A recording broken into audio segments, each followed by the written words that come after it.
দর্শক, আপনারা যারা বিশ্বের বিভিন্ন প্রান্ত থেকে দেখছেন, পলিটিক্যাল থটের পক্ষ থেকে আপনাদেরকে জানাচ্ছি শুভেচ্ছা। আমরা আজকে এই পলিটিক্যাল থটের আজকের যে অনুষ্ঠান, সেই অনুষ্ঠানে কথা বলার জন্য আমি স্টুডিওতে আমন্ত্রণ জানিয়েছি।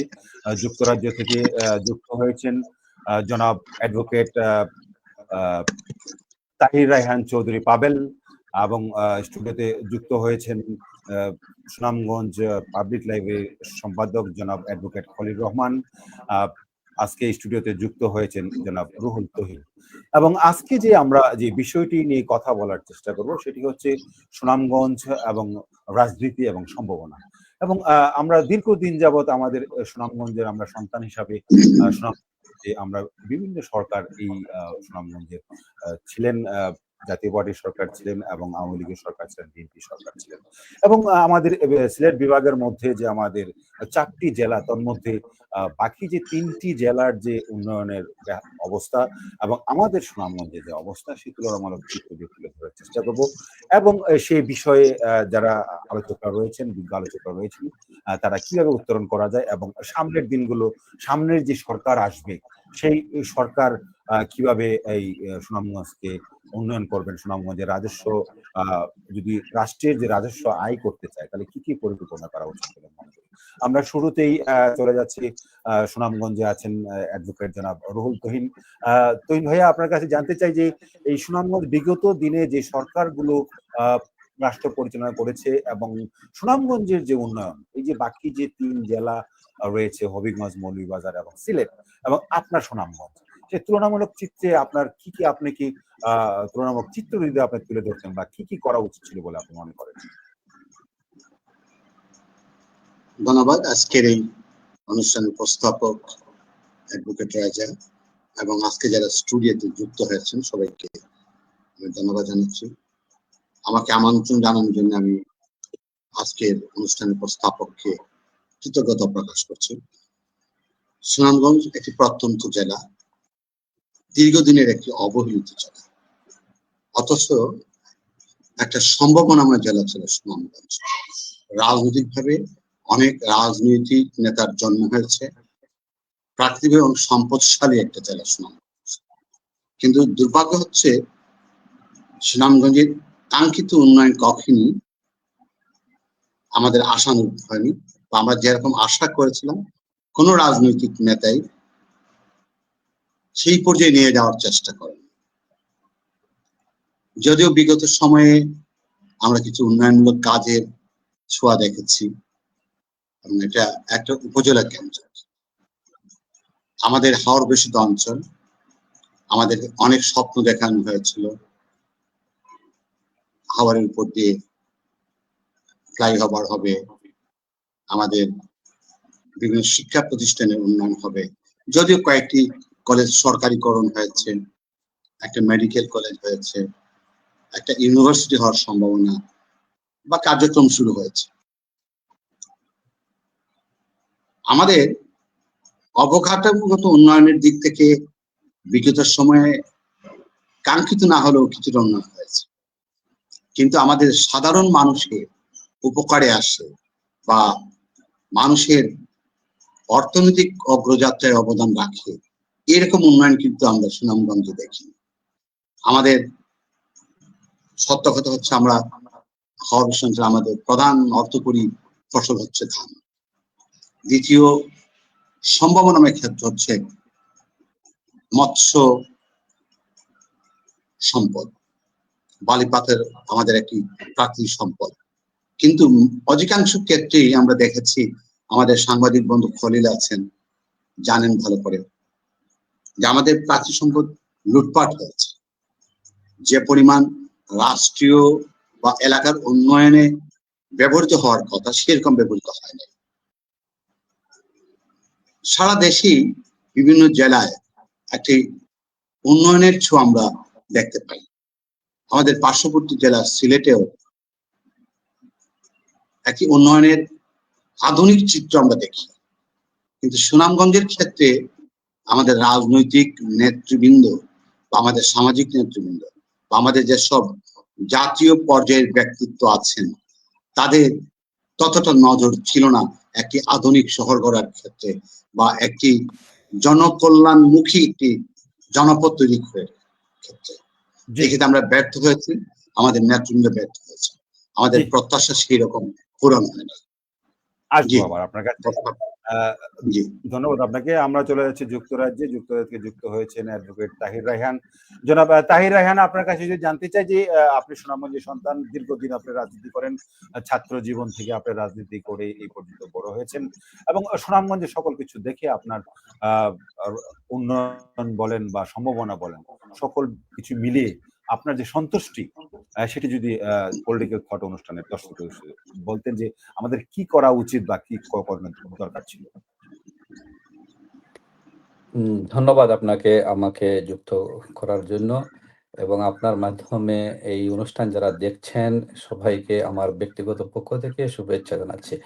বিশেষ করে আমার সহ আলোচক অ্যাডভোকেট তুহিন ভাই এবং সাংবাদিক অ্যাডভোকেট খলিল রহমানকে আমি এখানে স্বাগত জানাচ্ছি আলোচনায় যুক্ত হওয়ার জন্য। আপনি যে প্রশ্নটি করেছেন আসলে খুবই গুরুত্বপূর্ণ একটি প্রশ্ন, কারণ আমরা যারা সুনামগঞ্জের সন্তান, আমাদের আমরা দেখেছি গত স্বাধীনতার পর থেকে আমরা যদি এখন বিচার বিশ্লেষণ করি, বাংলাদেশের সবকটি জেলায় আমরা যদি এটা একটু আমরা এখানেই সবকটি জেলার চেয়ে আমি মনে করি সুনামগঞ্জ জেলাতে উন্নয়নের ছোঁয়া কম পড়েছে। এটা যে কোনো সরকারের বেলাই হোক, কিন্তু আমাদের সরকারও ছিল দীর্ঘদিন ক্ষমতায়। বিগত এই 15-16টি বছর একটি গভর্নমেন্ট ছিল, আমরা বৈধ বলি অবৈধ বলি, কিন্তু কাঙ্ক্ষিত উন্নয়নের ছোঁয়া থেকে সুনামগঞ্জবাসী বঞ্চিত হয়েছে। বিশেষ করে আমরা যে সুনামগঞ্জ জেলা থেকে আমরা সরকারের রাজস্বতে যতগুলো রাজস্ব আমরা দিয়ে থাকি, সেই হিসাবে আমরা মনে করেছিলাম যে আমাদের এই যে কোনো সরকার যখন ক্ষমতায় যায় সুনামগঞ্জের একজন প্রতিনিধি থাকে। বিশেষ করে আমরা দেখেছি গত 96 থেকে 2001 তখন আওয়ামী লীগের সরকার ছিল, তখন কিন্তু সুনামগঞ্জের দুজন ব্যক্তি সরকারের অত্যন্ত পাওয়ারফুল ব্যক্তি ছিলেন এই ক্যাবিনেটে। কিন্তু আমরা কি দেখেছি 96 থেকে 2001 যখন এই পাওয়ারফুল ব্যক্তিগুলা, আমি যদি নামই বলে দিই যে আমি যে এলাকা থেকে এসেছি দিরাই এবং সাল্লার কৃতি সন্তান বাবু সুরঞ্জিত সেনগুপ্ত এবং সুনামগঞ্জ জগন্নাথপুরের সারা বাংলাদেশের কৃতি সন্তান আব্দুস সামাদ আজাদ, ওনারা দুজনই কিন্তু এই মন্ত্রী পরিষদে ছিলেন, তখনকার কিন্তু পাওয়ারফুল মন্ত্রী ছিলেন। আমি একটি জিনিস শেষ করে নিই। তখন কিন্তু আমরা মনে করেছিলাম, আমি একজন ছাত্র হিসাবে অথবা একজন সুনামগঞ্জের একজন নাগরিক হিসাবে আমরা একটি কাঙ্ক্ষিত উন্নয়ন দেখব 96 থেকে 2001 পর্যন্ত। কিন্তু আমরা সেদিন সম্পূর্ণরূপে বঞ্চিত হয়েছিলাম এই গত এই 5টি বছর। কেন আমাদেরকে বঞ্চিত করা হয়েছিল? আমি যদি বলি যে সুনামগঞ্জে অথবা অন্যান্য জায়গায় যতগুলা উন্নয়নের ছোঁয়া হয়েছে, এখন আমি যদি আমার পলিটিক্যাল থট থেকে বলি, আমরা বলি যদি সুনামগঞ্জ থেকে দিরাইয়ের যে রাস্তাটা, এটাও কিন্তু হয়েছিল আমার শ্রদ্ধেয় চাচা মরহুম গুলাম জিলানী চৌধুরীর সময়। তখন তিনি বিএনপি থেকে নির্বাচিত এমপি ছিলেন, তখন এই রাস্তাটি টেন্ডার হয়েছিল এবং দিরাই থেকে সাল্লা পর্যন্ত যে রাস্তাটি, তখন কিন্তু আমাদের সময় আমার চাচা যখন জেলা পরিষদ চেয়ারম্যান ছিলেন তখন কিন্তু এই রাস্তাটি হয়েছিল। কিন্তু আমরা বিভিন্নভাবে আমরা বঞ্চিত। আমাদের সেই বঞ্চনা থেকে আমাদেরকে মুক্তির উপায় খুঁজতে হবে আমাদের সম্মিলিতভাবে। আমরা সম্মিলিতভাবে আমরা এই জেলাকে আমরা একটি আধুনিক জেলা হিসেবে গড়ে তুলব, এই প্রত্যাশা ব্যক্ত করছি সবার কাছে। যে আসবো জনাব তাহির রায়হান। আমরা আপনিও তাহলে একমত যে সুনামগঞ্জের যে উন্নয়ন, কাঙ্ক্ষিত উন্নয়ন আমরা পাইনি। জনাব খলিল রহমান, প্রথম আলো সাংবাদিক, বিশিষ্ট সাংবাদিক সুনামগঞ্জের। জনাব খলিল রহমান, আপনার কাছে যদি জানতে চাই, আপনি তো সুনামগঞ্জের বিভিন্ন বিষয় নিয়ে গবেষণা করেন এবং সুনামগঞ্জের উন্নয়ন, সুনামগঞ্জের সমস্যা সকল কিছু আপনার কলমের তুলিতে আপনি তুলে আনেন। আপনার কাছ থেকে আমরা জানতে চাই যে সুনামগঞ্জের যে রাজনৈতিক প্রেক্ষাপট বা জাতীয় পার্টির অনেক বড় মিনিস্টার ছিলেন, নাজির ইকবাল সাহেব ছিলেন, আব্দুস সামাদ আজাদ সাহেব ছিলেন, সঞ্জু সাহেব ছিলেন, একটু আগে উনি বলছিলেন, এবং বিএনপিরও অনেক লোক ছিলেন। কিন্তু এই কাঙ্ক্ষিত যে উন্নয়ন বা আমাদের সুনামগঞ্জের অন্যান্য 3টি জেলার তুলনায় যে আমাদের উন্নয়নে পিছিয়ে থাকার যে মূল কারণ, সেটি আপনি কি মনে করেন? এটা কি আমাদের নিজস্ব আমাদের ঐক্যের কারণে আমরা কোনো বিষয়ে একমত হতে পারি না, বা আমাদের কাঙ্ক্ষিত যে অর্জন সে বিষয়ে আমাদের কি কি ল্যাকিং থাকতে পারে আপনি বলে মনে করেন? ধন্যবাদ আপনাকে পলিটিক্যাল টক অনুষ্ঠানে আমাকে যুক্ত করার জন্য, এবং আমার সঙ্গে আমি দেখতে পাচ্ছি সুনামগঞ্জের অত্যন্ত বিজ্ঞ দুজন রাজনীতিক, প্রতিশ্রুতিশীল রাজনীতিক আইনজীবী রয়েছেন। জনাব রুহুল তুহিন, তিনি রাজনীতিক ব্যক্তিত্ব, আইনজীবী, সাংস্কৃতিক ব্যক্তিত্ব, এবং আরেকজন রয়েছেন যিনি দিরাই সাল্লাহ, আমাদের যে একটি অত্যন্ত মর্যাদাপূর্ণ আসন আমরা বলি, জায়গা বলি, সেটিতে তিনি কাজ করেন, রাজনীতি করেন, জনাব তাহির রাহান চৌধুরী পাবেল। আপনাদেরকেও শ্রদ্ধা জানাই, কৃতজ্ঞতা জানাই। আসলে আমার দুজন সিনিয়র আলোচনা করেছেন। আমি যদি বলি যে আসলে ওই যে বললেন অন্য সিলেট বিভাগের 3টি জেলা থেকে আমরা পিছিয়ে। আপনি খেয়াল করবেন আমরা সুনামগঞ্জ দেশের এক প্রান্তে। আমরা নিজেদেরকে এভাবেই বলি যে আমরা মফস্বল, কেন্দ্র থেকে আমরা অনেক দূর। আপনি দেখেন হবিগঞ্জ, মৌলভীবাজার, সিলেট এই দিক থেকেও আমরা মানে কেন্দ্র থেকে দূরে, একেবারে আমরা মেঘালয়ের কাছাকাছি। নানা কারণে আমরা যেহেতু এটা আমাদের হাওর জনপদ সুনামগঞ্জ, আমি বলি যে এটা অত্যন্ত নানাভাবে, যেমন ধরেন রাজনীতি, সংস্কৃতি, তারপরে ইতিহাস, ঐতিহ্যে আমরা একটি সম্পদ শালিকা ঐতিহাসিক সমৃদ্ধ দেশ। এটা আমার পরিচয় বলেন, আপনারা বলেন যে এখানে সুনামগঞ্জের যে রাজনীতিবিদরা রয়েছে তারা অত্যন্ত সৎ সৎ ব্যক্তি। এখানে জনাব আব্দুস সামাদ আজাদ, সুরঞ্জিত সেনগুপ্ত, জনাব নাসির উদ্দিন রহমান, বোধহয় চৌধুরী, আপনার আমাদের এখানে যারা আছেন, কারো দুটো মোবাইল থেকে হয়তো লিংকে ব্যাড সাউন্ড করছে। জনাব রুহুল তুহিন, আপনার আপনার আরেকটি লিংক বোধহয় ঢোকার চেষ্টা করা হচ্ছে। একটি মোবাইল থেকে আমি স্টুডিও থেকে আমাকে কি শোনা যাচ্ছে? আপনাকে শোনা যাচ্ছে, আপনাকে শোনা যাচ্ছে। দুটো মোবাইল থাকার একজন হয়তো ট্রাই করছে দুটো মোবাইল থেকে লিংকে। জনাব রহমান, আপনি বলেন। খলিল রহমান, আচ্ছা, তো বলেন। এই হচ্ছে বিষয়। আমি মনে করি যে আজকে সুনামগঞ্জ যে জায়গায় এসেছে, সকল রাজনৈতিক, সামাজিক, সাংস্কৃতিক নেতৃবৃন্দের, পেশাজীবী নেতৃবৃন্দের একটা চেষ্টা ছিল, আন্তরিকতা ছিল। কিন্তু আমাদের দুর্ভাগ্য, আমরা কেন্দ্র থেকে যেকোনো সরকারের সময়ে বলেন যে সুনজর পাওয়ার কথা ছিল, যে প্রত্যাশা আমাদের ছিল, সেটি আমরা হয়তো ওইভাবে পাইনি। যে কারণে আমরা আমাদের যে আকাঙ্ক্ষার জায়গা, প্রত্যাশার জায়গা, সেটিতে আমরা পৌঁছাতে পারি। দেখেন, আমরা এই যে আমাদের অবকাঠামোগত উন্নয়ন, যেটা আমি মনে করি ফার্স্ট যেটা হওয়া উচিত ছিল, আমরা আরো অগ্রগতি হওয়া উচিত ছিল, সেটা হচ্ছে যাতায়াতের দিক থেকে। আমরা এখন অনেক পিছিয়ে আছি। আমাদের একটি মাত্র সড়ক, সুনামগঞ্জ সিলেট সড়ক হয়ে আমরা একটি সড়কে আমাদের জেলার বিভিন্ন উপজেলায় যাতায়াত করি। তো এখানে ইদানিং কালে হয়তো গত কয়েক বছরে আমরা একটা বাইপাস রোড, এটা পুরোপুরি নয় কিন্তু এটা এখনো বিভিন্ন জায়গায় গ্রামীণ হিসেবেই আছে। আমাদের যে পাগলা জগন্নাথপুর আউসকান্দি হয়ে আমরা ঢাকায় যাই।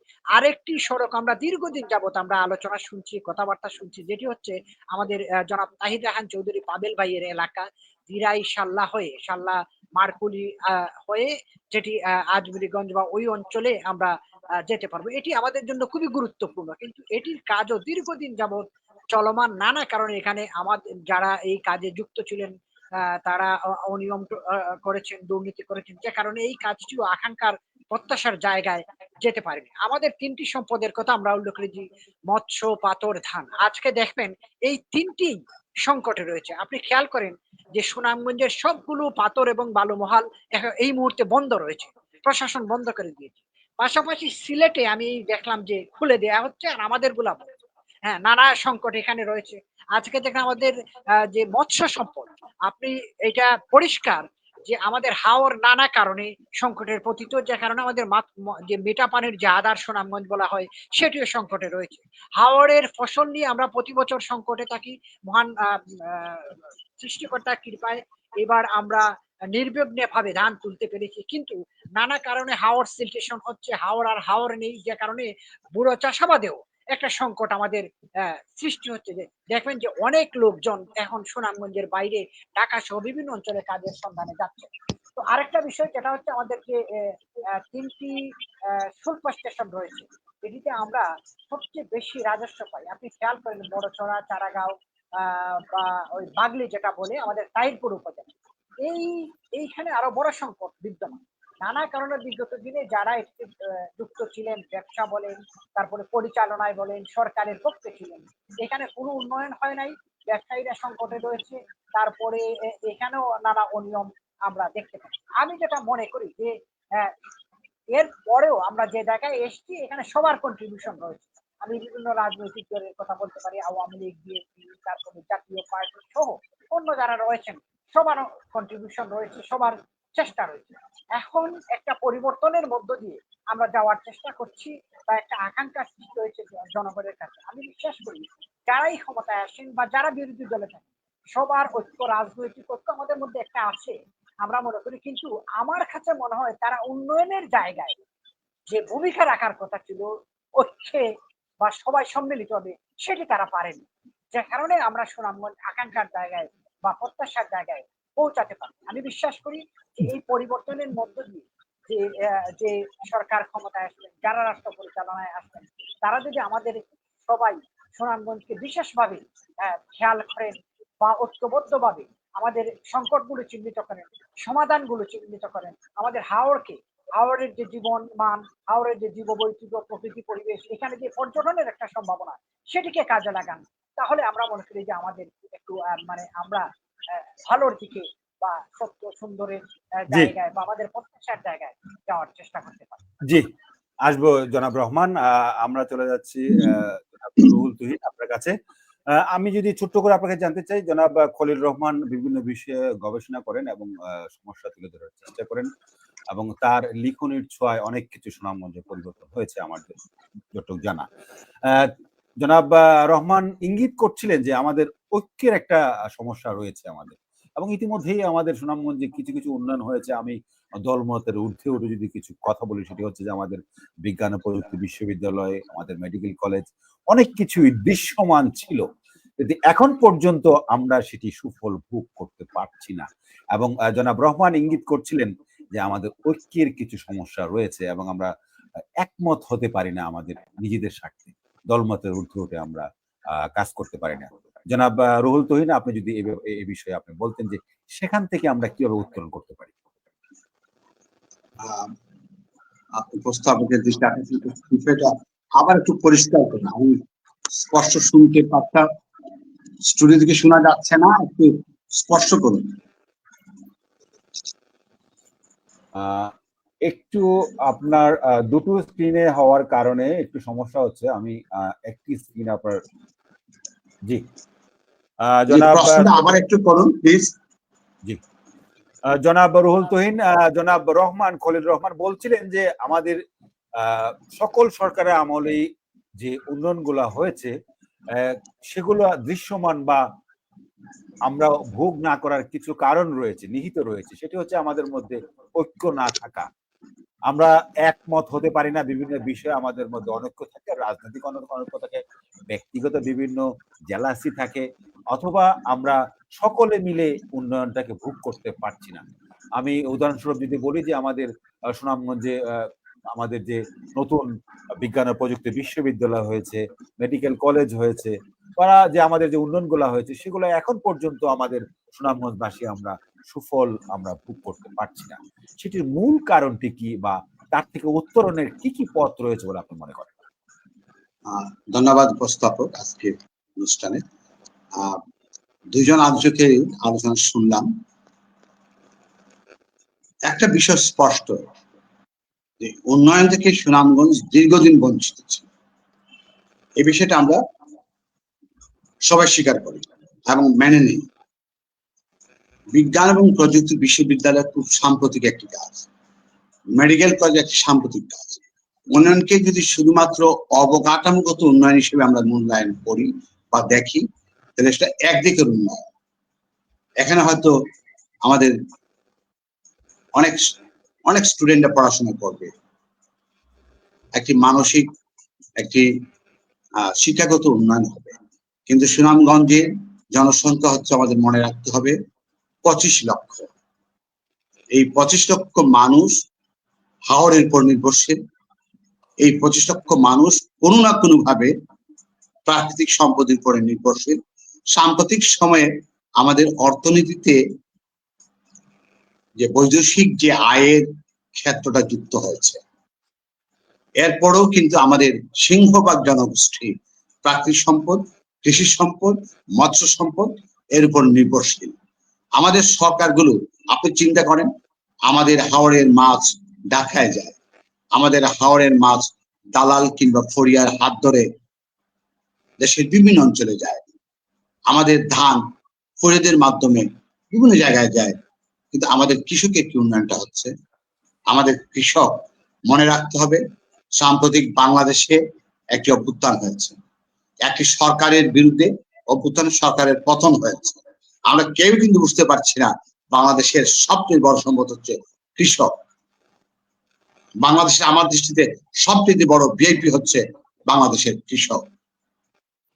যে কোনো প্রাকৃতিক বিপর্যয়, সমস্যার সংকট কাটিয়ে আমাদের কৃষকরাই কিন্তু আমাদের অর্থনীতিকে বাঁচিয়ে রেখেছে। এই ক্ষেত্রে আমরা আমাদের কৃষক ভাইদের জন্য কি করতে পেরেছি?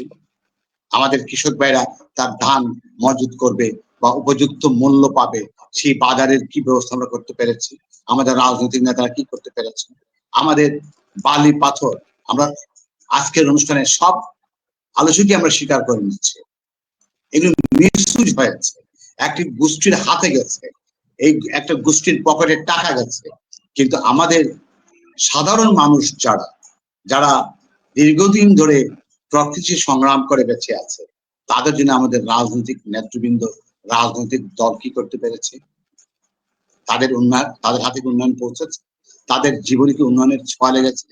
হয়তো একজন কৃষকের ছেলে ইউনিভার্সিটি পড়বে, মেডিকেলে পড়বে, তার সংখ্যাটা কত? তার সংখ্যা খুব বেশি নয়। আমাদের রাজনৈতিক নেতৃবৃন্দের উচিত ছিল আমাদের যে প্রাকৃতিক সম্পদ, আমাদের যে জনগোষ্ঠী, তার উপযোগী একটি উন্নয়ন করা। অবশ্যই মেডিকেল কলেজ হবে, অবশ্যই বিশ্ববিদ্যালয় হবে, অবশ্যই সরকারি কলেজ হবে। এই কলেজ থেকে কি বাংলাদেশের আলোকিত তারকাদের জন্ম হয় নাই? এই সরকারি জুবিলি স্কুল থেকে কি বাংলাদেশের প্রধান বিচারপতির জন্ম হয় নাই? বিচারপতির জন্ম হয় নাই? এই কলেজ থেকে কি, এই সরকারি জুবিলি স্কুল থেকে কি ওসমানী সাহেবের মতো মুক্তিযুদ্ধের নেতৃত্ব দানকারী সেনাপতির জন্ম হয় নাই? অবশ্যই জন্ম হয়েছে। মানুষ লড়াই করে নিজের যোগ্যতায় প্রতিষ্ঠিত হয়েছে। কিন্তু আমাদের প্রশ্ন হচ্ছে, আমাদের এই জেলার উন্নয়ন যদি আমরা দেখি, অবকাঠামো উন্নয়ন একটা, আর হচ্ছে মানুষের মানবিক উন্নয়ন। সেই মানবিক উন্নয়নটা সুনামগঞ্জে হয় নাই। হয় নাই বলেই সুনামগঞ্জ অনগ্রসর এবং মানসিকভাবে একটি দৈন্য দশার মধ্যে পড়ে আছে। এই বিষয়ে আমাদের রাজনৈতিক নেতৃবৃন্দকে ভাবতে হবে। এই বিষয়টা আমাদের রাজনৈতিক নেতৃবৃন্দের বিবেচনায় দিতে হবে। যদি আমরা উপলব্ধি করতে ব্যর্থ হই, আমাদের বিগত সময়ে আমাদের আলোচকরা বলেছেন, শুধু স্বাধীনতার পরবর্তী সময় নয়, স্বাধীনতার পূর্ববর্তী সময়টা কিন্তু আমাদের মন্ত্রী ছিল, আমাদের অক্ষয়বাবু মন্ত্রী ছিলেন, ওদের স্বাধীনতার পূর্বে ছিলেন, স্বাধীনতার পরে সামার সাহেব ছিলেন, সেনবাবু ছিলেন।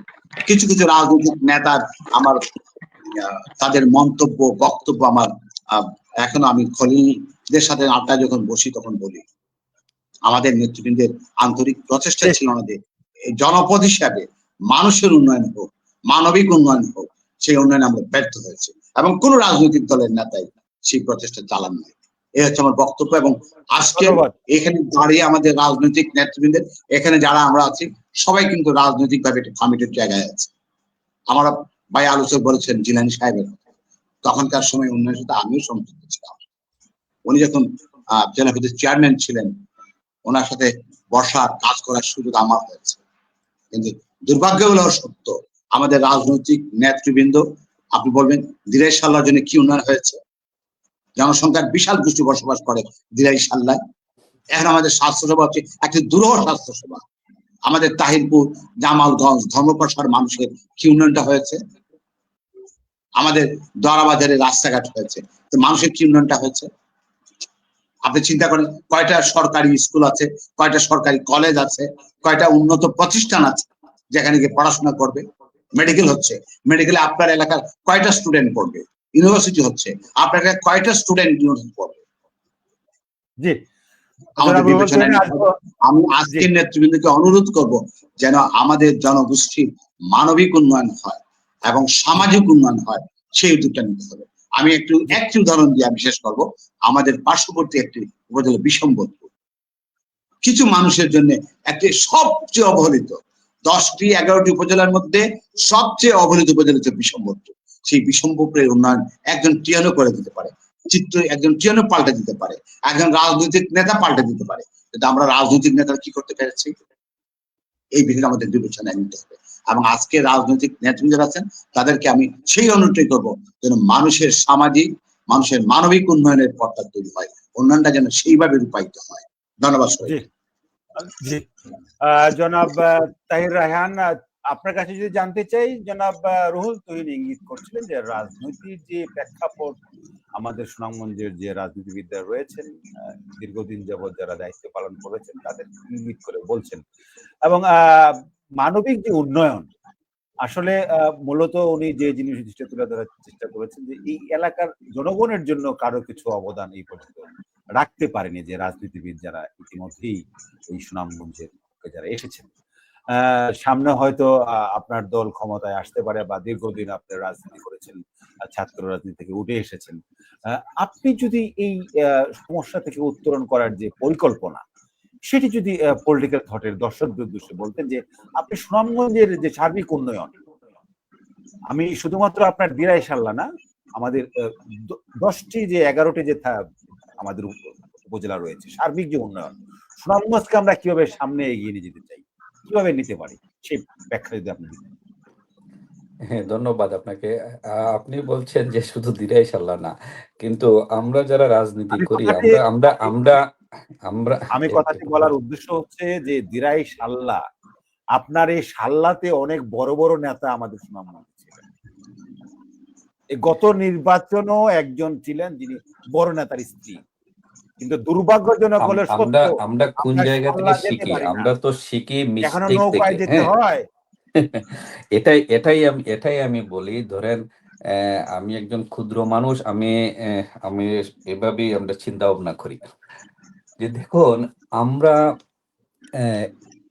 আমাদের সম্মিলিতভাবে চেষ্টা করা, এটা তো অবশ্যই, কিন্তু আমি আপনার সাথে আপনি আরেকটু দেখেন যুক্ত করি, আমি আপনার সাথে আরেকটু যুক্ত করি, আপনার মতো ক্ষুদ্র মানুষদের দ্বারাই 5ই আগস্ট তৈরি হয়েছে, এবং আজকে আপনার এই আলোচনা থেকেই সুনামগঞ্জের পরিবর্তন হতে পারে।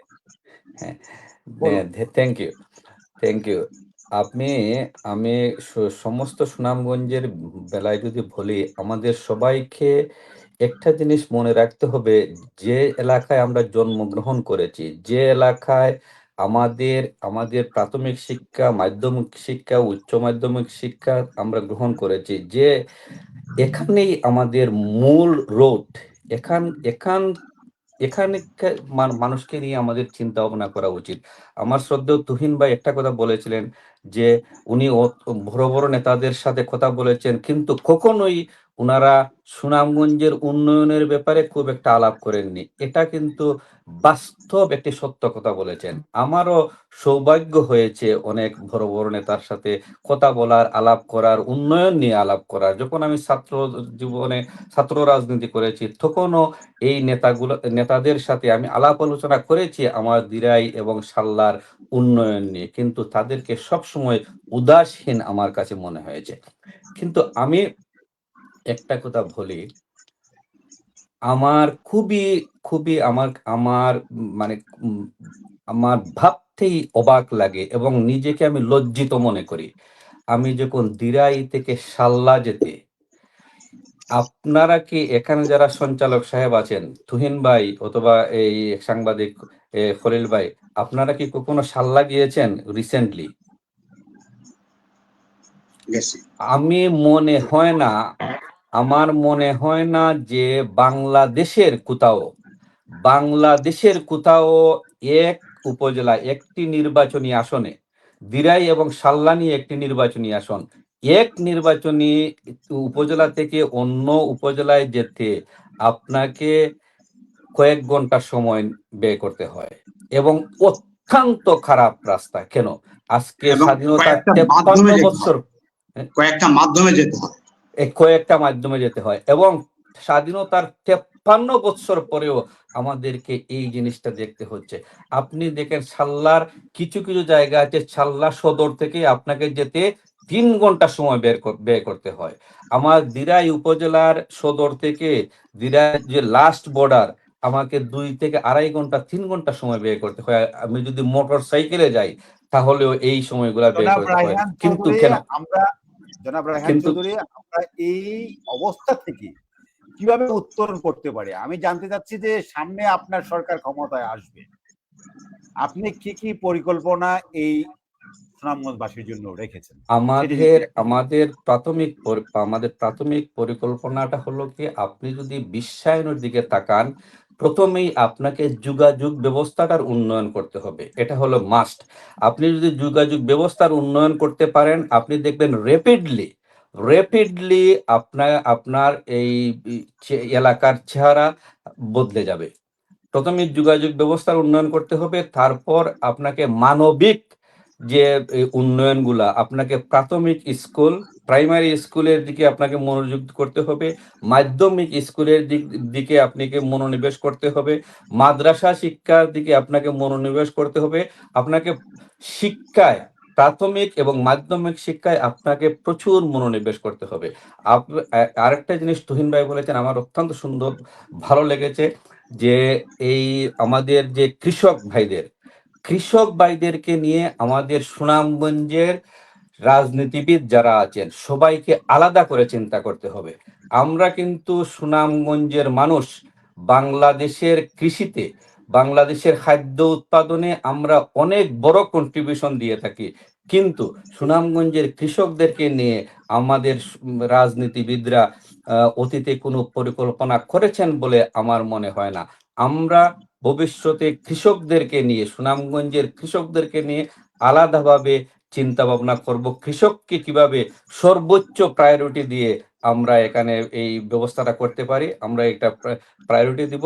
আর আরেকটি জিনিস, মৎস্য সম্পদ, আমাদের যে মৎস্য সম্পদটি রয়েছে, সেই মৎস্য সম্পদকে আমরা কিভাবে ভালোভাবে ব্যবহার করতে পারি, সর্বোচ্চ সুযোগ সুবিধা দিয়ে মৎস্যজীবীদেরকে সুযোগ সুবিধা দিয়ে আমরা যে মৎস্যটা আহরণ করে এটা ভালো দামে যাতে বিক্রি করা যায়, সেই জন্য আমাদেরকে মৎস্য সম্পদের দিক দিয়েও আমাদেরকে প্রচুর নজর দিতে হবে। বিশেষ করে আরেকটা জিনিস, আমাদের যে খনিজ সম্পদ রয়েছে, বাংলাদেশের অর্থনীতিতে আমাদের সুনামগঞ্জের সর্বোচ্চ আমরা দিয়ে থাকি এই খনিজ সম্পদ থেকে, কিন্তু আমাদের খনিজ সম্পদ নিয়ে আমাদেরকে আলাদাভাবে ভাবতে হবে।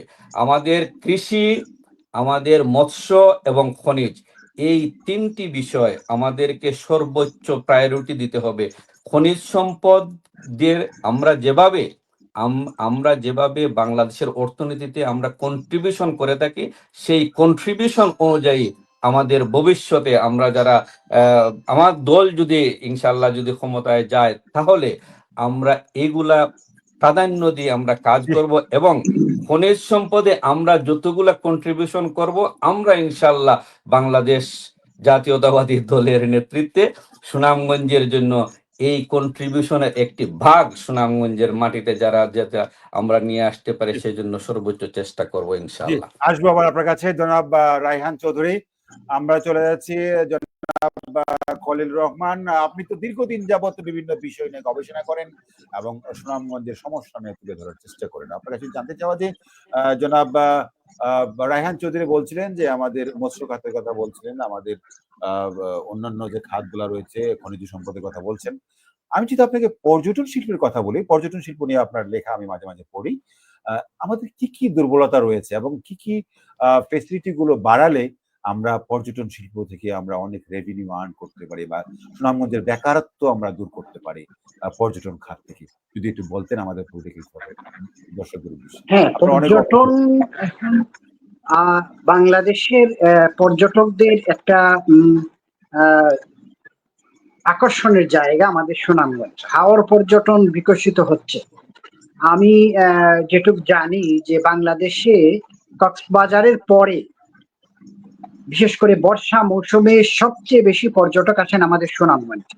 এক্ষেত্রে Yes. আমাদের যে দরম পাশা এবং তাইরপুরের যে টাঙ্গুয়ার হাওর আছে এবং পাশে শিমুল বাগান, নীলাদ্রি লেক, তারপরে জাদুকাটা নদ, এই সমস্ত জায়গা তাদের পছন্দের। তো এখানে সংকটের যে জায়গাটা হচ্ছে যে আমরা পর্যটন চাই, সেটাকে আমরা মনে করি যে পরিবেশ বান্ধব হতে হবে। যেহেতু হাওরকে কেন্দ্র করি, হাওরকে ঘিরে পর্যটকরা আগ্রহী, উৎসাহী, সুতরাং হাওরকে তো আগে রক্ষা করতে হবে, হাওরকে গুরুত্ব দিতে হবে, হাওরের প্রকৃতি, পরিবেশ, মানুষ, জীবনমান, সেটিকে গুরুত্ব দিতে হবে। পাশাপাশি একটা শৃঙ্খলার মধ্যে আমরা যেটা বলি এই পর্যটনকে নিয়ে আসা। কিন্তু জনাব রহমান, আমরা আমি আরেকটু যুক্ত করি যে আপনার এখানে টাঙ্গার হাওর রয়েছে, নীলাদ্রি রয়েছে, শিমুল বাগান রয়েছে, ঝর্ণা রয়েছে, নদী রয়েছে এই আপনাদের তাইরপুর থানায়। আপনার এইগুলাতে ভিজিট করার জন্য পর্যটকদের জন্য যোগাযোগ ব্যবস্থা কি সেরকম উন্নত আছে? না, আমি এই জায়গায় আসছি যে আমরা আমাদের যেটা জনাব তাহির রায়হান চৌধুরী পাবিল ভাই বললেন যে যোগাযোগটা খুবই ইম্পর্টেন্ট আমাদের হাওর অঞ্চল। তো এটা তো আমাদের আকাঙ্ক্ষার জায়গায় পৌঁছায়নি। তো সেক্ষেত্রে এখানে একটা সংকট রয়েছে। পাশাপাশি আরো সংকট যে পর্যটকদের নিরাপদ আবাসন বা ন্যূনতম আবাসনের যে ব্যবস্থা, সুবিধা, এই ফ্যাসিলিটিস গুলো আসলে এতদিনও আমরা দীর্ঘদিনে বলবো যে এটা গড়ে ওঠেনি। কারণ আমাদের যারা এই সেক্টরে কাজ করেন, পর্যটন কর্পোরেশন বা প্রশাসন, আমি দেখি বা খেয়াল করি যে তারা আলোচনা করেন বেশি কাজের চেয়ে।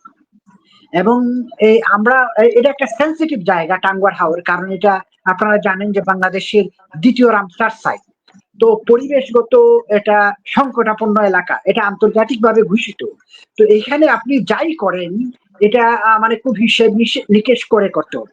এখানে সবকিছুকে রক্ষা করেই, সবকিছুকে গুরুত্ব দিয়েই পাশাপাশি আপনি পর্যটনকে বিকশিত করতে হবে। আজকে এই হাওরে এই বর্ষায় 200-র মতো হাউস বোট চলবে। তো এই যে হাউস বোট গুলা কোন দিকে ঢুকবে, কোথায় যাবে, কোথায় তারা থাকবে, এই যে শৃঙ্খলার জায়গা, এটি এখনো গড়ে ওঠে। পাশাপাশি অন্যান্য যে পর্যটন ব্যবস্থাপনা নাই, তো সেটা গড়ে ওঠে। তো আমি মনে করি যদি শৃঙ্খলা না আসে, এইটাতে আমাদের লোকাল মানুষ যুক্ত না হন, তাহলে তো আমরা উপকৃত হব না। যেটা আমাদের সবচেয়ে দুর্বলতার জায়গা আমাদের সুনামগঞ্জে হাওর অঞ্চলে মানুষের যে কর্মসংস্থান ভিত্তিক কোন যে আমরা মনে করি ব্যবসা, শিল্প, এই সমস্ত গড়ে ওঠেনি। এটা আমাদের একটা দুর্বলতার জায়গায়। অথচ আমাদের এখানে যে আমাদের যে বালু, হ্যাঁ, এটা বাংলাদেশের অত্যন্ত গুরুত্বপূর্ণ এবং মান সম্পন্ন, যেটা সবাই বলেন।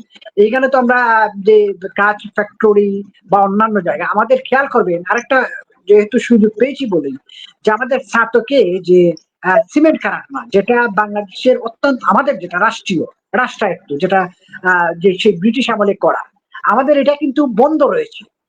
গত 5 বছর যাবত এটা বন্ধ।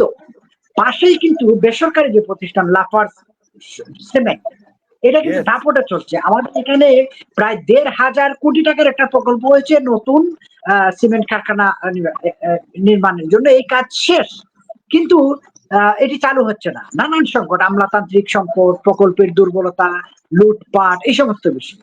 তো এই ছাতকে একটা শিল্পনগরী, ছাতকও আমাদের পর্যটনের অনেক সম্ভাবনা রয়েছে। তো আমাদের রেলওয়ে যোগাযোগটা ছাতক পর্যন্ত কিন্তু ভালো নেই।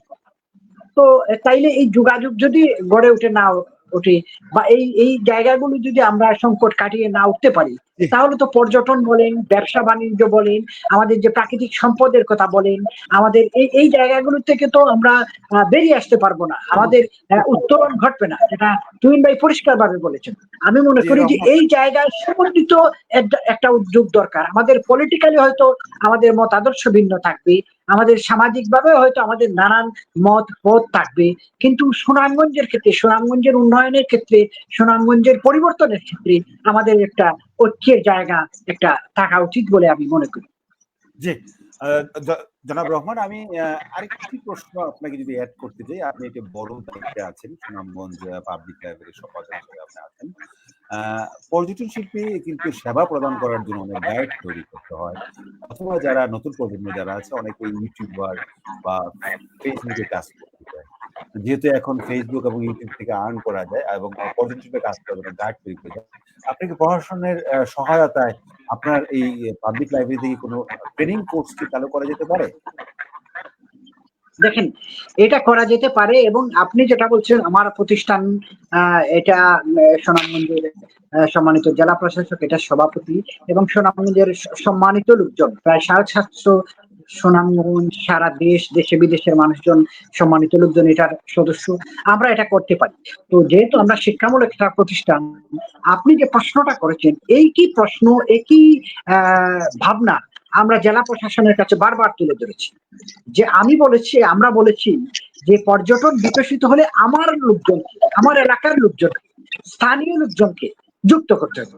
ধরেন একটা হাউস বোট করলেন আপনি, ঢাকা থেকে ব্যবসায়ীরা হাউস বোটের ধরেন এখানে 95 যারা ব্যবসায়ী যুক্ত তারা আমাদের সুনামগঞ্জের নয়, মালিক যারা।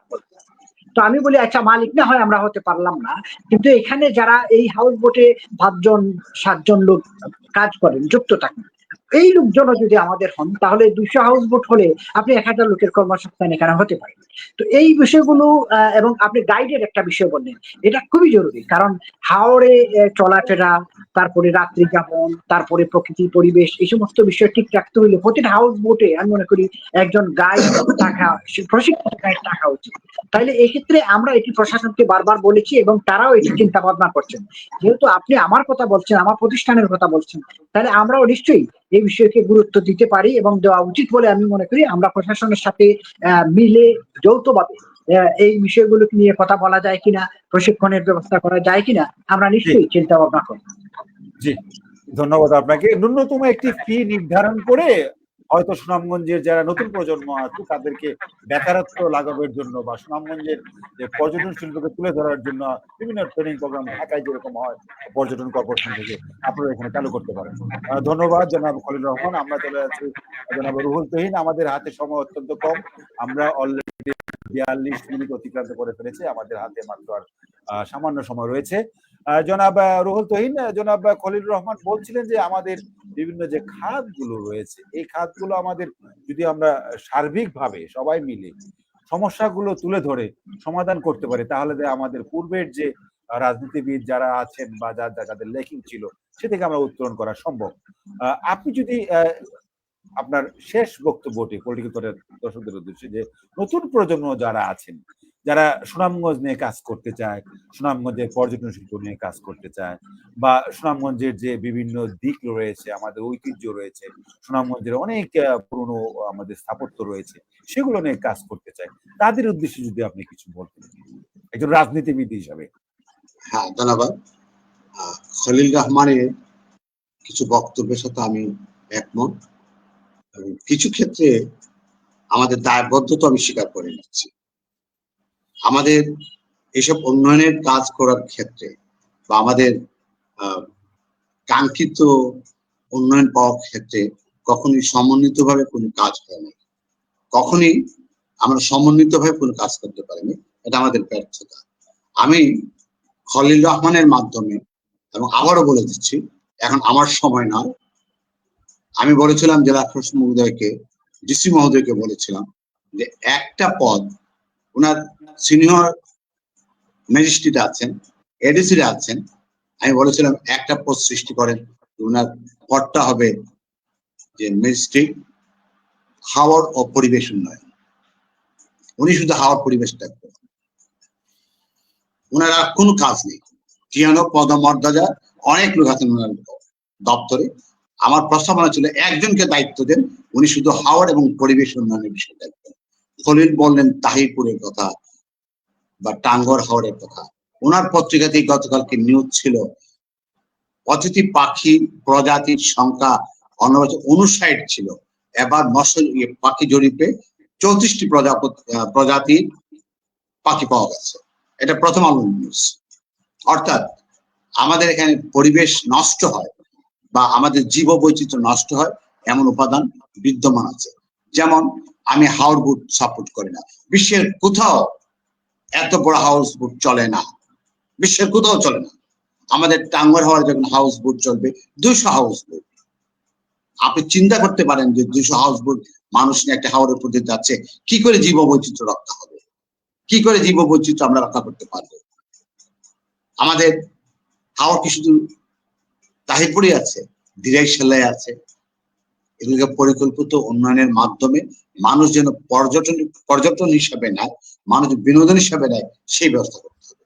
আমাদের হাওড় একটা সম্পদ, 6 মাস আমাদের হাওড়ে পানি থাকে, 6 মাস আমাদের হাওড়ে দেশি প্রয়োজন মাছ পাওয়া যায়। এই সম্পদটা আমরা কাজে লাগাতে ব্যর্থ হচ্ছি। আমরা অতীতেও বিভিন্ন ফোরাম থেকে, বিভিন্ন প্ল্যাটফর্ম থেকে বলেছি উন্নয়নে এইভাবে হওয়া উচিত, ওইভাবে হওয়া উচিত। আমরা কিন্তু কখনোই আসল কথাটাই আমরা চাই নাই। রিসেন্টলি আমি খলিলকে শোনাতে চাই, আমাদের ডিএস রোডটা কি হলো, এটা কি পরিবেশ বান্ধব হলো? আপনি কি মনে করেন এটা পরিবেশ বান্ধব? আগামী বর্ষাতে আমরা দেখবো শহরের একটা অংশ মানে কিভাবে অ্যাট্রাক্টেড হয়। আমরা কেউ কথা বলি না, আমাদের কথা বলা উচিত ছিল। আমাদের যেসব পুরনো স্থাপনা, আমাদের যে পুরনো যে সব ঐতিহ্য আছে, সেগুলো তো এখন চাপা পড়ে যাবে। এটা কে দেখবে? এটা দেখার দায়িত্ব আমাদের ছিল। আমরা যারা বিভিন্ন ফোরামে আছি, আমরা সেখানে ব্যর্থতা স্বীকার করে নিচ্ছি, কিন্তু এটা সত্য। আমরা বলে কেউ শুনবে সেটা আমি বিশ্বাস করি না। আপনি টাঙ্গর হয়ে যাচ্ছেন, দোয়ারাবাজারে আছেন, আমাদের সদরে যে পাহাড়টা আছে, প্রাকৃতিক আল্লাহ দেওয়া যে পাহাড়টা আছে, শুধু পাহাড়কে কেন্দ্র করে একটা পর্যটন শিল্প গড়ে উঠতে পারে, কিন্তু আমাদের সেই লক্ষ্যে আমাদের কাজ করার লোক নেই, শুধু পাহাড়কে কেন্দ্র করে। রবীন্দ্রনাথ ঠাকুর যে গুহায় ঘুমিয়েছিলেন, সেই গুহাটা হচ্ছে একটা পর্যটন কেন্দ্র। বিশ্বের বিভিন্ন শ্রেণীর মানুষ লক্ষ লক্ষ টাকা খরচ করে আসে সেখানে এক রাত শোয়ার জন্য, একবার দেখার জন্য। এটা তো রবীন্দ্রনাথের একটা স্বপ্ন বিলাস ছিল। আজকে সেই স্বপ্নটা হচ্ছে কোটি কোটি টাকা আয়ের একটা পথ। আমরা কেন আমাদের পার্ক কাজে লাগাতে পারি না? আমরা কেন আমাদের যে প্রাকৃতিক আনন্দ সম্পদ, আমরা কি দোয়ারা বাজারের যে আমাদের বিভিন্ন রিসোর্স গুলো আছে, আমাদের আমরা কি কাজে লাগাতে পেরেছি? আমরা কয়দিন যাই সেখানে? তো আমাদের সুযোগ সুবিধা ছিল, আমরা সরকারকে বলি না কেন, বা আমাদের দায়িত্ব লোকদের বলি না কেন? জনাব রায়হান চৌধুরী আছেন নাকি একটা বড় দলের নেতা, আপনি কি পারবেন কথা তুলতে? আপনি কি জানেন আজকে আমাদের প্রাকৃতিক সম্পদ লুটপাটের পেছনে কারা দায়ী? আমি জেলা প্রশাসকের সাথে, তার টিমের সাথে আমি গেলাম চলতি নদীতে। একটা নদীকে তারা একদম একদম যেভাবে মার বুক খালি করে নেওয়া যায় সেইভাবে তারা নিয়েছে। কারা নিয়েছে? এটাতে আমাদের কোনো সমাজ প্রতিরোধ ছিল? সেখানে আমাদের সামাজিক আন্দোলনের তারা কেউ ছিল? এটা কারা ছিল? আপনার রাহেন ভাই একটু জিজ্ঞেস করেন। এই কথা বলার আমি আমি আমি দৃঢ়তার সাথে বলতে পারি, এই কথা বলার স্পর্ধা আপনাদের নাই। আমি বলছি দাঁড়িয়ে, লুটপাট যারা করেছে সব আমাদের স্বপ্ন বিলাসী, ক্ষমতার স্বপ্ন বিলাসী মানুষজন করেছে। এটা খলিল জানেন, আমরা কেউ বলছি তার কথা। এই সম্পদটা তো এইভাবে লুট হওয়ার কথা না। আপনি চিন্তা করেন, তাহিরপুরে যে বিভিন্ন রিসোর্স গুলো আছে, বিভিন্ন জলমাল গুলো আছে, সবগুলো চলে গেছে একটা গোষ্ঠীর হাতে, এবং অত্যন্ত স্বল্প মূল্যে। এবার মৎস্য শিকার হচ্ছে একদম পানি শুকিয়ে মাটিটা ছাড়া সবকিছু তারা নিয়ে আসবে। এটা এটা এটা কেমন উন্নয়ন? এটা কেমন রাজনীতি? রাহান ভাই, এটা কি আপনারা বলবেন? আপনারা তো শীর্ষ একটা বৃহৎ রাজনৈতিক দলের নেতা, আমাদের কথা আমাদের কেউ শুনবে না, কিন্তু আমরা জাতির বিবেক হয়ে কথা বলতে চাই, এবং এটা বলছি আজকে সুযোগ পাইছি বলে বলছি। খলিল আছেন বলছি, আমি খুব কষ্ট পেয়েছি, আমাদের ডিএস রুটটা নষ্ট হয়ে গেল, তার আশপাশের দুই পাশে স্থাপনাগুলো নষ্ট হয়ে গেল। আবু হোসেন মিলন পানি ডুববে, পৌরসভায় পানি ডুববে, আমাদের ঐতিহ্য গাছগুলো পানি ডুববে, আমাদের শাপলার চত্বরে পানি ডুববে। খলিল আমাদের কি হবে? আমি আমাদের যে পৌরসভা প্রশাসক আমাকে জিজ্ঞেস করেছিলাম যে এই উন্নয়নের পরিকল্পনা কে দিয়েছে। আমি কিন্তু দৃঢ় সাথে বলছি, আমি বলেছি যে আপনি অটো গাড়ি বন্ধ করেন, অটো গাড়ি চেক করেন, ব্রেক নেই, মানুষ মারা যাচ্ছে, অটো রিক্সার ব্রেক নেই, মানুষ মারা যাচ্ছে। একটা কাজ হচ্ছে, আপনারা কথা বলেছেন আমি শুনেছি, কিন্তু আপনি বলেন এই ডিএস রুটটা হলো, আমরা কি দায়িত্বটা পালন করলাম? আমরা কি কেউ বলতে পেরেছি যে এটা এইভাবে উন্নয়নটা হওয়া ঠিক না? আমরা বলতে পারি না। কিন্তু আমি আরো বলতে চাই, আপনি চিন্তা করেন বিশ্বম্বরপুর রাস্তা বলা হয়েছে যে এই রাস্তাটা উন্নয়নের ক্ষেত্রে একটি বিশেষ পরিকল্পনা নেওয়া উচিত। আমাদের বিগত সরকারও কান দেয় নাই, আমাদের এমপি সাহেব যারা ছিলেন কান দেন নাই, আজকে যারা আমাদের ক্ষমতায় যাবেন, যাদের সুযোগ আছে, তারা কি কান দিচ্ছেন? তারা কি আমাদের কথা শুনছেন? তারা কি আমাদের কথা শুনবেন? এটা ক্ষোভের কথা নয়, দুঃখের কথা, কষ্টের কথা বলছি। একটা এলাকার উন্নয়ন হবে, পরিবেশ বান্ধব উন্নয়ন করবে, কিসের পর? একটা নদীর উপর দিয়ে, একটা হাওরের উপর দিয়ে 200 হাউস বোট চলে, বিশ্বের কোথাও নাই। আপনি দেখেন, আপনি প্রাকৃতিক এর মধ্যে সবচেয়ে বড় হচ্ছে কাশ্মীরের যে আমাদের যে জলাধার গুলো আছে, আমাদের প্রাকৃতিক, এগুলোতে একটা তো কোনো হাউস বোট নাই। আপনি আপনি বিনোদন করেন, আপনি নৌকা নিয়ে যান, আপনি একটি রিসোর্টে থাকবেন, আপনি একটি রিসোর্ট গড়ে তোলার অসুবিধা নেই, কিন্তু হাউস বোট নিয়ে আপনি হাওড়ে যাবেন, জীব বৈচিত্র্য কি করে রক্ষা হবে? রাহান ভাই, কথাগুলো শোনেন। এবার বিষ্ণু দিয়ে পাখি শিকার করছে, কারা করছে? আপনি কি জিজ্ঞেস করবেন কারা এই পাখিটা শিকার করছে? বিষ্ণু দিয়ে বলা হচ্ছে অবাধে পাখি নিধন হয়েছে বিষ্ণু দিয়ে। এটা কারা করছে রাহান ভাই, খলিল রহমান ভাই? এটা কারা করছে? এটাকে আমরা করছি? এটাকে আমাদের যারা সুশীল তারা কেউ করছে? আমরা কথা বলছি না কেন? বলা হচ্ছে আগামী 5 বছরের মধ্যে টাঙ্গর হাওর থেকে দেশি প্রজাতির মাছ 20 রকমের মাছ বিলীন হয়ে যাবে। বলা হচ্ছে আগামী 5 বছরের মধ্যে অতিথি পাখির সংখ্যা, প্রজাতির সংখ্যা চলে আসবে 15 থেকে 20-এর মধ্যে। আপনি কি পরিবেশ রক্ষা করবেন? আমরা কি পরিবেশ রক্ষা করবো? এই কাজটা কার? আমরা কিন্তু কথা বলছি, বিভিন্ন ফর্মে আর বলে যাব। পরিবেশ যদি উন্নয়ন করতে হয় তাহলে সমন্বিত উন্নয়ন প্রয়োজন। যদি পরিবেশ নিয়ে কথা বলতে হয় সমন্বিত ভাবে একই কথা বারবার বলা উচিত, সবাই একসাথে বলা উচিত। আমি সবাইকে আবার ধন্যবাদ জানাচ্ছি। আমরা যেন সবাই একসাথে কাজ করতে পারি তার আশা ব্যক্ত করছি। জি, আপনি আরেক মিনিট সময় পাবেন, আমরা শেষ প্রান্তে। জনাব রায়হান চৌধুরী, আপনার কাছে জানতে চাই, জনাব রুহুল তরিন বলছিলেন, ইঙ্গিত করছিলেন যে এই যে তাহিরপুরের বালু মহাল, পাথর মহাল, মাছ মহাল, সকল মহাল, ইঙ্গিত করছিলেন কিছুটা যে যেই সরকারি ক্ষমতায় যায় তাদের যে রাজনীতির যে একটা গুরপাক, সেই গুরপাক থেকে বেরিয়ে আসতে পারে না, এবং রাষ্ট্র ইচ্ছে করলে বা সরকার ইচ্ছে করলে এই সুনামগঞ্জ থেকে শত শত কোটি টাকা রাজস্ব আয় করতে পারে যদি একটা ম্যানেজমেন্ট ব্যবস্থাপনা থাকে।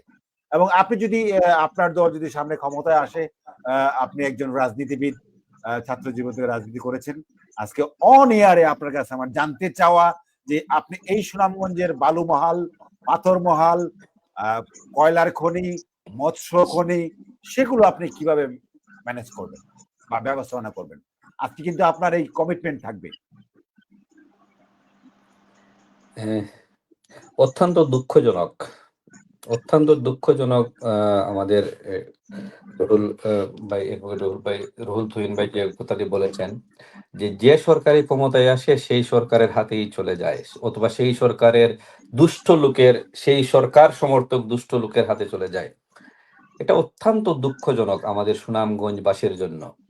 আমি বিশেষ এই লাইভ অনিয়ারে এটা কমিটমেন্ট করতে পারি, আমি যে নেতার রাজনীতি করি তাকে যেভাবে আমি কাছ থেকে দেখার সুযোগ হয়েছে আমার, যদি আমার দল ক্ষমতায় যায়, জনগণের সেবা করার সুযোগ পায়, তখন আমার দলের নাম ভাঙ্গিয়ে কোনো হুমরা চুমরা চুনোপুটি, আমি বোয়াল মাছের কথা বলতেছি না, কোনো চুনোপুটিও যদি এই কার্যক্রমের সাথে জড়িত থাকে, আর যদি আমি জানতে পারি অথবা আমরা জানতে পারি, আমরা যদি নেতার কানে পৌঁছাতে পারি, তখন সে আমার দল করতে পারবে না।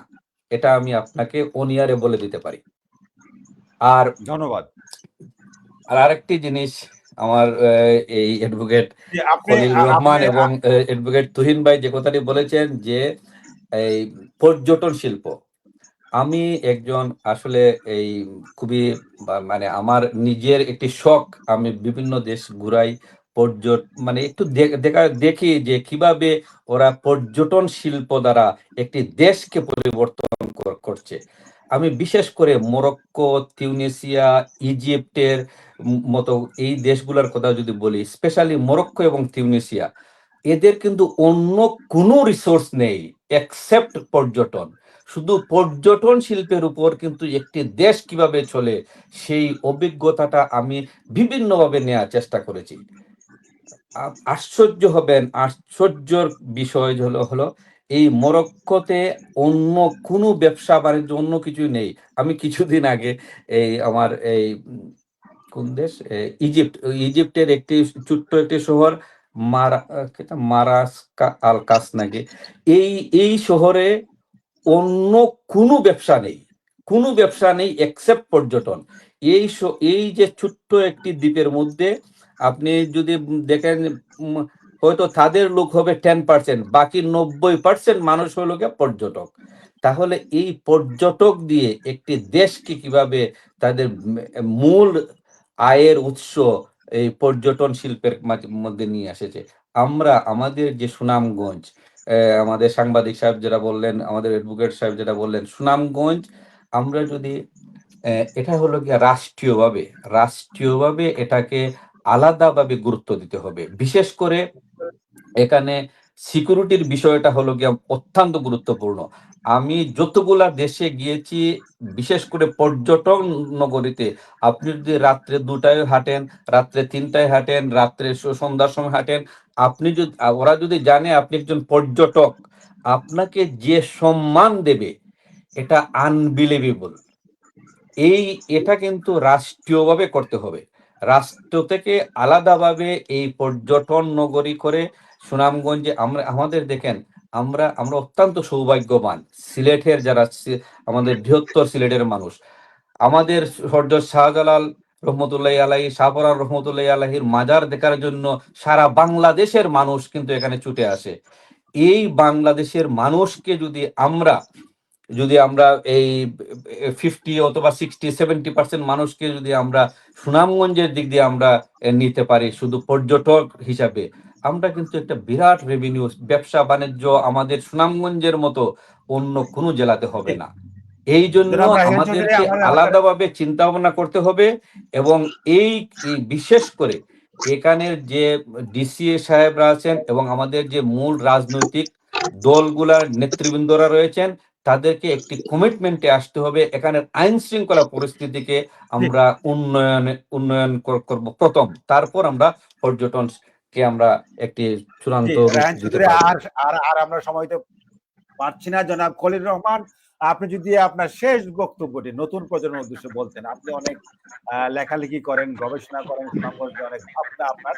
আপনি শেষ কথাটি যদি নতুন প্রজন্মের উদ্দেশ্যে বলতেন। শেষ কথাটি হচ্ছে যে আসলে আমি মনে করি পরিকল্পিত সমন্বিত উদ্যোগ দরকার, এবং সেই উদ্যোগে সততা, স্বচ্ছতা এবং শতভাগ জবাবদিহি নিশ্চিত করতে হবে। তাহলেই আমরা আমাদের যে আকাঙ্ক্ষার জায়গা, আমরা যে সুনামগঞ্জকে যে জায়গায় দেখতে চাই সেখানে আমরা পৌঁছাতে পারবো। আর আমরা বিশ্বাস করি নতুন যারা আসছেন, নতুন প্রজন্ম যারা আছে, তারা নানাভাবে অত্যন্ত মেধাবী, আমাদের নতুন প্রজন্ম, এবং যারা আমাদের সুনামগঞ্জের বাইরে রয়েছেন, দেশের বাইরে রয়েছেন, তাদেরকেও আমরা মনে করি যে এই যে উদ্যোগে নানাভাবে আমরা তাদের সহযোগিতা নিতে পারি, তাদের সাথে সমন্বয় করতে পারি, এবং আমরা মনে করি যে সবার সমন্বিত এবং পরিকল্পিত উদ্যোগের মাধ্যমে আমরা এই পরিবর্তনটা নিয়ে আসতে পারি। ধন্যবাদ। ধন্যবাদ। জনাব রুহুল তুহিন, আপনি 1 মিনিটে যদি আপনার নতুন প্রজন্মের উদ্দেশ্যে 1 মিনিট। আমাদের সামগ্রিক উন্নয়নের ক্ষেত্রে অথবা আমাদের